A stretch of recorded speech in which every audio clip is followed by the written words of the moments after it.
जी हाँ, ये बिल्कुल सत्य है कि महाशिवरात्रि शिव विवाह नहीं है। तो भारतवर्ष में महाशिवरात्रि पूर्व को शिव पार्वती विवाह की तिथि के रूप में मनाया जाता आ रहा है। आजकल एक दो रील देखकर हम उन पर विश्वास किए जा रहे हैं, लेकिन ये बात कम लोग ही जानते हैं कि शिव पार्वती का विवाह फाल्गुन, फरवरी, मार्च मास में नहीं बल्कि मार्गशीर्ष माह नवंबर दिसंबर में हुआ था। शिव पुराण के रुद्र संहिता के अनुसार शिव जी का विवाह मार्गशीर्ष महीने की कृष्ण पक्ष की द्वितीय तिथि पर हुआ था। ग्रंथों के अनुसार शिव पार्वती विवाह उत्तराखंड के केदारनाथ स्थित त्रियोगी नारायण मंदिर में संपन्न हुआ था।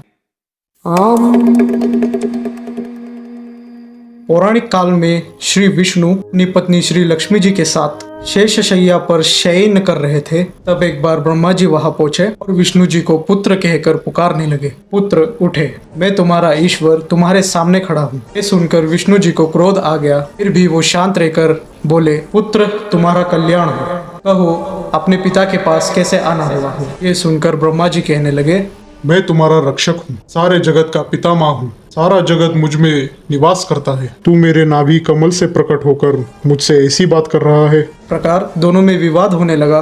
तब वो दोनों अपनों को प्रभु कहते कहते एक दूसरे का वध करने को तैयार हो गए। हंस और गरुड़ पर बैठे दोनों परस्पर युद्ध करने लगे। ब्रह्मा जी के वक्ष स्थल में विष्णु जी ने अनेकों अस्त्रों का प्रहार करके उन्हें व्याकुल कर दिया। इससे कुपित हो ब्रह्मा जी ने भी पलटकर भयानक प्रहार किया। उनके पारस्परिक आघातों से देवताओं में हलचल मच गई।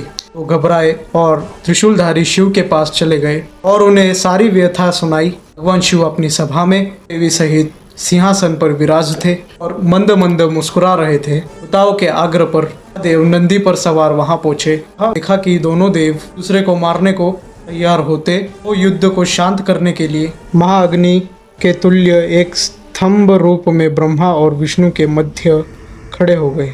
महाअग्नि के प्रकट होते ही दोनों के अस्त्र स्वयं ही शांत हो गए। अस्त्रों को शांत होते देखकर ब्रह्मा और विष्णु दोनों कहने लगे कि इस अग्नि स्वरूप स्तंभ के बारे में हमें जानकारी करनी चाहिए। दोनों ने उसकी परीक्षा लेने का निर्णय किया।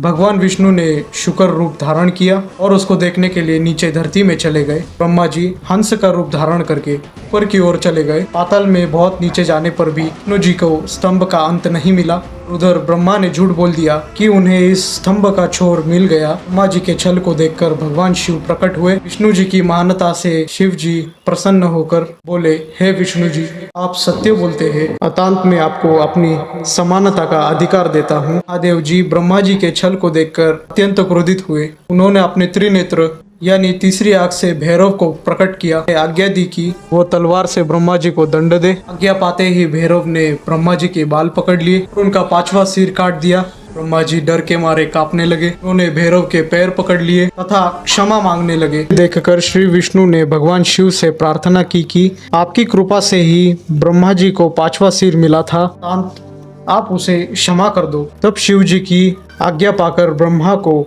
भैरव ने छोड़ दिया। शिव जी ने कहा, तुमने प्रतिष्ठा और ऐश्वर्यत्व देखने के लिए छल किया है, इसलिए मैं तुम्हें श्राप देता हूँ कि तुम सत्कार स्थान व सब से विहीन रहोगे। ब्रह्मा जी को अपने गलती का पछतावा हो चुका था। उन्होंने भगवान शिव के चरण पकड़कर क्षमा मांगी और निवेदन किया कि वो उनका 5वां पुनः प्रदान करे। महादेव जी ने कहा, जगत की स्थिति को बिगड़ने से बचाने के लिए पापी को दंड अवश्य देना चाहिए ताकि लोक मर्यादा बनी रहे। तुम्हें वरदान देता हूँ, तुम गणों के आचार्य कहलाओगे और तुम्हारे बिना यज्ञ पूर्ण ना होगे। दोनों ब्रह्मा और विष्णु ने शिव जी को प्रणाम करके उनका पूजन और सेवा की, जिससे प्रसन्न होकर शिव जी ने कहा, तुम्हारे द्वारा की गई पूजा से मैं बहुत प्रसन्न हूँ। इसी कारण ये दिन परम पवित्र और महान होगा। ये तिथि शिवरात्रि के नाम से प्रसिद्ध होगी और मुझे परम प्रिय होगी। इस दिन जो मनुष्य मेरे लिंग अर्थात निराकार रूप की या मेरी मूर्ति अर्थात साकार रूप की दिन रात निराहार